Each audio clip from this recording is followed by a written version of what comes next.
News 9 టీవీకి స్వాగతం. సంగారెడ్డి జిల్లా రాయకోడు మండలం రాయపల్లి బ్రిడ్జి రహదారి గత కొంతకాలంగా రోడ్డు మరమ్మతులు జరపకపోవడంతో వాహనదారులు తీవ్ర ఇబ్బందులకు గురవుతున్నారు.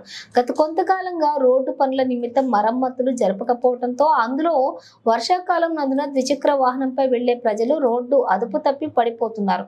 అలాగే పాఠశాల విద్యార్థులు కూడా చాలా ఇబ్బందులు పడుతున్నారు. సకాలంలో రోడ్డు మరమ్మతులు జరిపించాలని ప్రజలు ఆవేదన వ్యక్తం చేస్తున్నారు. న్యూస్ 9 రిపోర్టర్ సాయి కుమార్ ఆందోళ్ కాన్సల్టెన్సీ ధన్యవాదములు తెలిపారు.